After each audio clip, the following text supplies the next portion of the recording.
Good evening to all. तो आज मैं फिर से एक नए वीडियो के साथ जो कि क्लास 10th का chapter 3 linear equation in 2 variables में वर्ड बेस्ड प्रॉब्लम पे क्वेश्चन लेके आया हूँ, जिसमें आपका रिवर बोर्ड प्रॉब्लम्स।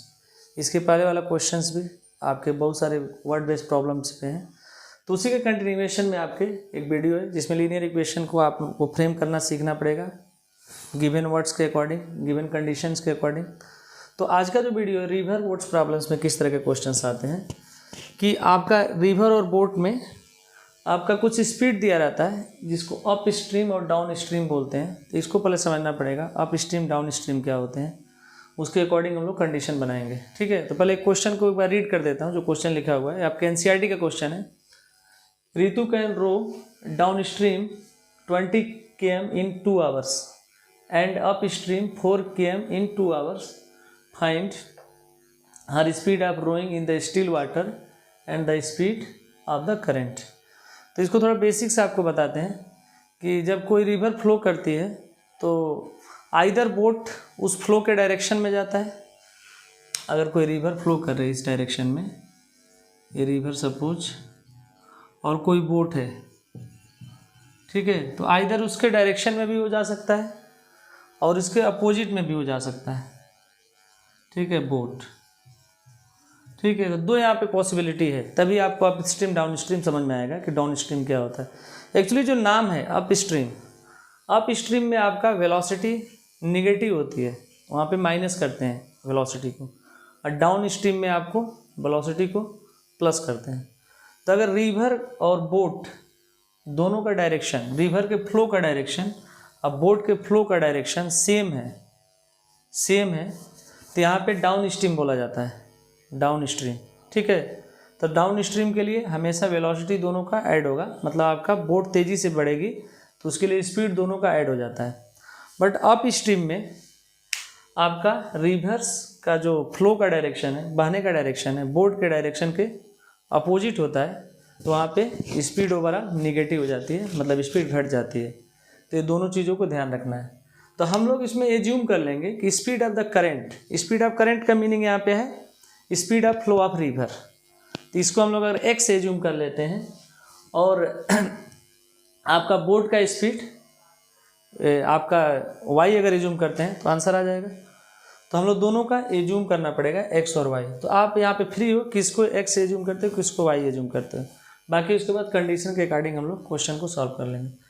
लेकिन मैं फिर से एक बार बोल रहा हूँ, ये अप स्ट्रीम में आपका वेलोसिटी जो होता है माइनस करना पड़ता है और डाउन स्पीड में प्लस करना पड़ता है, जो कि उस वर्ड के अकॉर्डिंग अपोजिट लगता है कि डाउन स्ट्रीम में आपका प्लस क्यों करना पड़ेगा, क्योंकि यहाँ पे देखना पड़ता है डाउन स्ट्रीम में आपका रिवर्स का वेलोसिटी, रिवर का डायरेक्शन और बोट का डायरेक्शन सेम होता है, तो इसीलिए इसमें वेलोसिटी प्लस हो जाएगी। इस केस में निगेटिव हो जाएगी क्योंकि बोट और रिवर एक दूसरे के अगेंस्ट में फ्लो कर रहे हैं।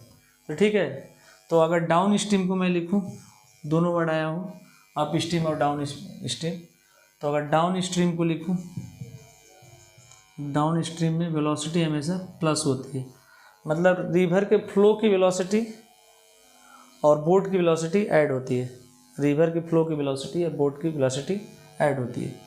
और यहाँ पे अगर अप वेलोसिटी लिखो, अप स्ट्रीम में वेलोसिटी निगेटिव होती है। ठीक है, तो मैं ये मान लेता हूँ कि स्टिल वाटर में, let in still water, still water का मतलब सिंपल सा मीनिंग होता है जो शांत वाटर होता है जिसमें किसी तरह का फ्लो नहीं है, उसको स्टिल वाटर बोलते हैं। स्टिल वाटर में, let in still water speed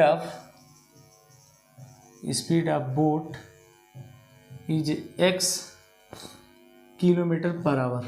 ठीक है, किलोमीटर पर आवर इसलिए मैं बोल रहा हूँ क्योंकि यहाँ पे डिस्टेंसेज किलोमीटर और टाइम आवर्स में दिया गया है, तो एजम्पशन भी आप ले सकते हैं किलोमीटर आवर। और आपका जो करंट का डायरेक्शन है, सॉरी करंट का जो स्पीड है, current, speed of current, current यहाँ पे इलेक्ट्रिक करंट नहीं है बेटा, यहाँ पे करंट है आपका रिवर्स का करंट, फ्लो कितने तेज़ी से कर रहा है। तो सपोज करंट का जो डायरेक्शन है वो वेलोसिटी है y किलोमीटर पर आवर। अब इसके अकॉर्डिंग अगर डाउन स्ट्रीम की बात किया जाए, डाउन स्ट्रीम स्ट्रीम होता है, स्ट्रीम मतलब आप लोग धारा जानते हैं, स्ट्रीम यहाँ से प्लस करना पड़ेगा x plus Y kilometre per hour, यहाँ ध्यान पड़ना पड़ेगा। आप स्ट्रीम में क्या हो जाएगा, आप स्ट्रीम में x minus Y kilometre per hour. अब आपका आधा क्वेश्चन सॉल्व हो चुका है। अब सीधे कंडीशन पे आ जाते हैं। इन्होंने बोला है Ritu can down stream 20 kilometre in 2 hours. 20 kilometre जो उसने डिस्टेंस ट्रेवल किया 2 आवर्स में तय किया, ठीक है। तो आप देखिए खुद टाइम बहुत कम रहा है। दूसरा कंडीशन है 4 किलोमीटर इन 2 आवर्स, यहाँ पे इतना ही दूरी आपको 2 घंटे लग रहा है, तो कहने के यहाँ पे अपोजिट होगा, इसीलिए यहाँ पे माइनस आया। यहाँ पे उतना ही डिस्टेंस 20 किलोमीटर 2 आवर्स में, ज़्यादा डिस्टेंस कम समय में तय हो रही है, तो इसीलिए यहाँ पे प्लस होगा। वैसे भी कॉमन सेंस भी यहाँ पे आ सकता है काम। ज़्यादातर बच्चों को डाउन स्ट्रीम और अप स्ट्रीम में कन्फ्यूजन हो जाता है। डाउन स्ट्रीम में आपके बच्चे नेगेटिव कर देते हैं, लेकिन डाउन स्ट्रीम में दोनों का वेलोसिटी ऐड होता है, क्योंकि दोनों का डायरेक्शन सेम होता है, ठीक है। अब समझते हैं according to the first condition यहाँ पे आपको बेसिक फार्मूले पता होना चाहिए कि डिस्टेंस इक्वल टू क्या होता है, स्पीड इक्वल टू क्या होता है, टाइम इक्वल टू क्या होता है। तो टाइम इक्वल टू बेसिकली क्या होता है, time equal to distance upon speed.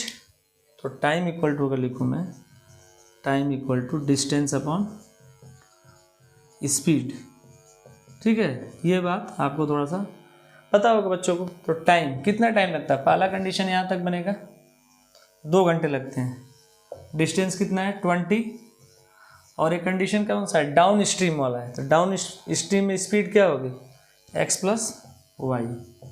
यहाँ से आप क्रॉस मल्टीप्लाई करके इक्वेशन बना लीजिए, 2x plus Y equal to 20, 2 से दोनों तरफ डिवाइड कर दीजिए, तो x plus Y equal to 10, ठीक है। फर्स्ट इक्वेशन बन गया। अब सेकेंड कंडीशन सेम ऐसा ही बनेगा।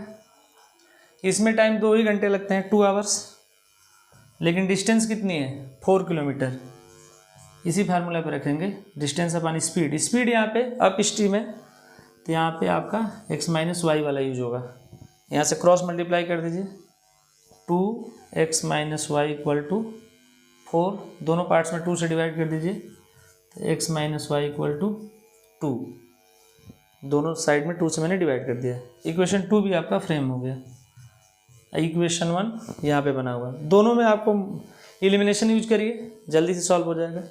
तो पहला इक्वेशन था x plus Y equal to 10, दूसरा है x minus Y equal to 2।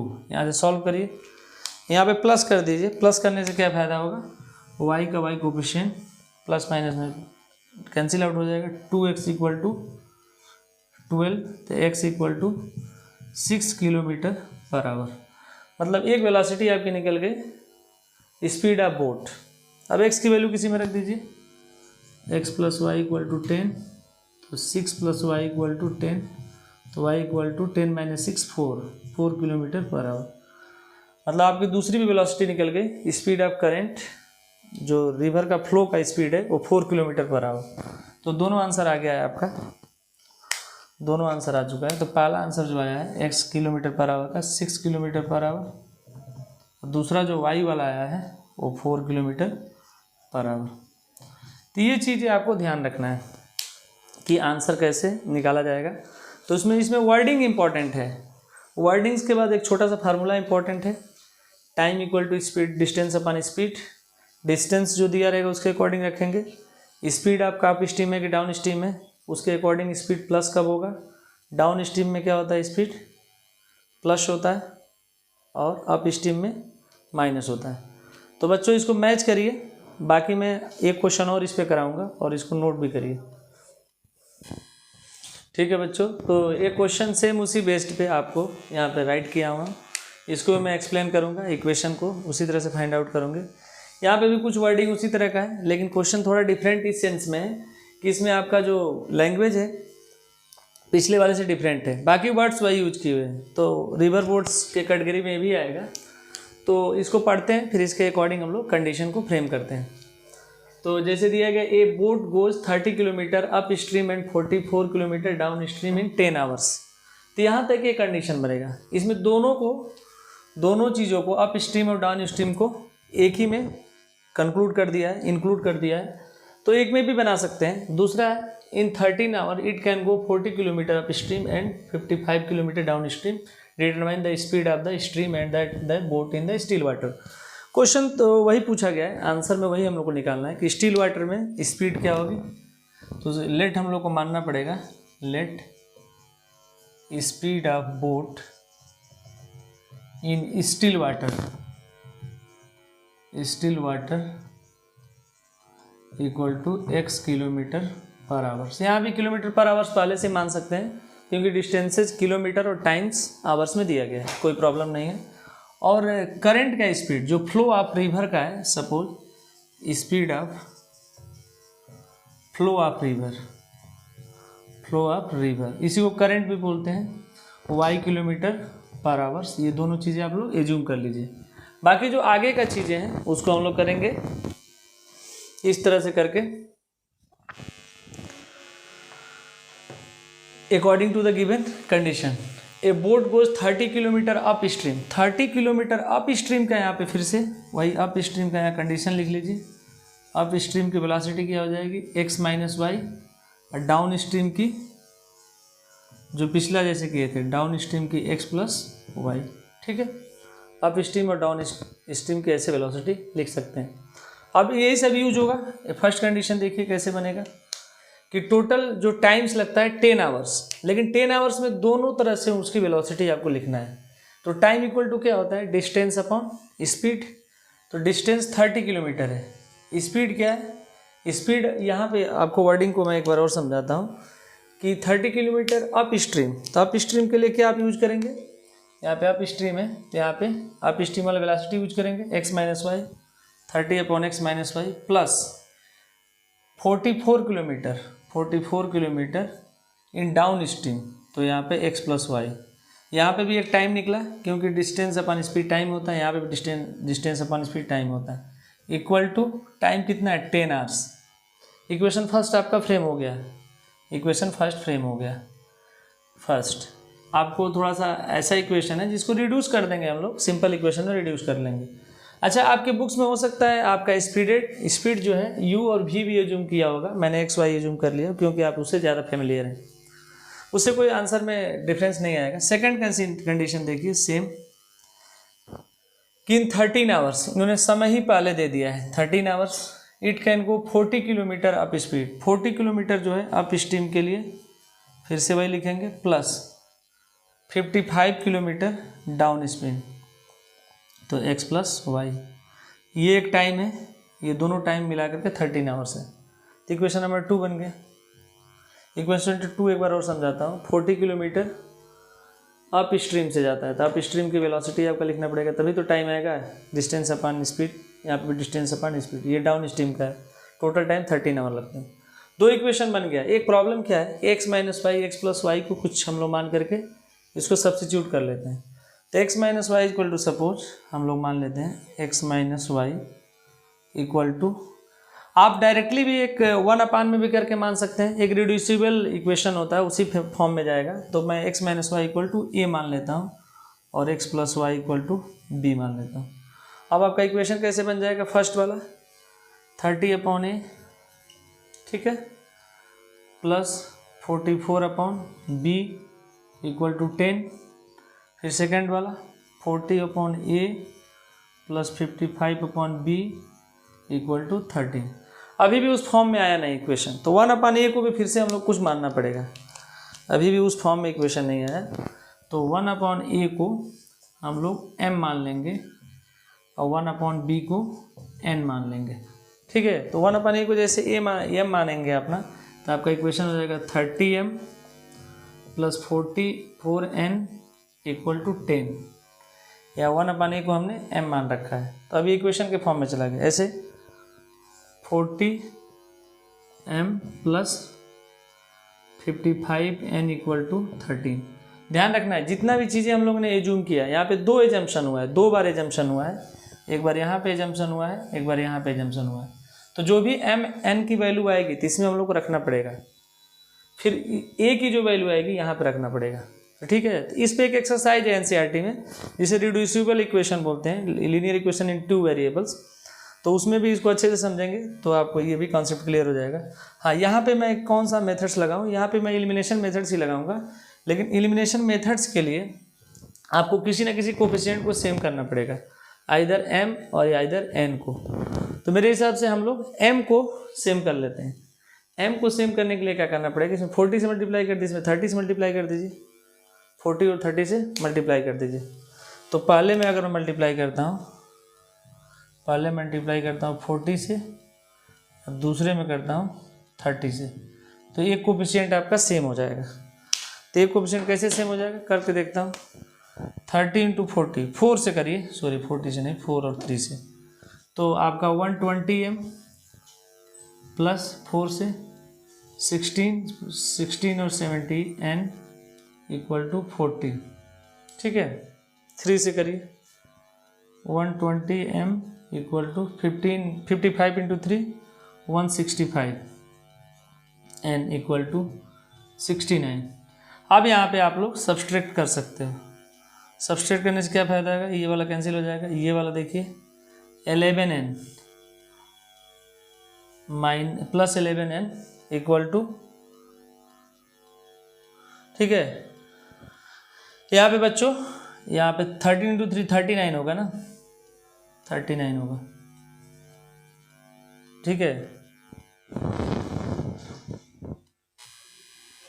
तो बच्चों यहाँ पे सब्सट्रैक्ट कर रहे हैं, तो 176n से 165n माइनस करेंगे तो 11n इक्वल टू यहाँ पे आ जाएगा 1।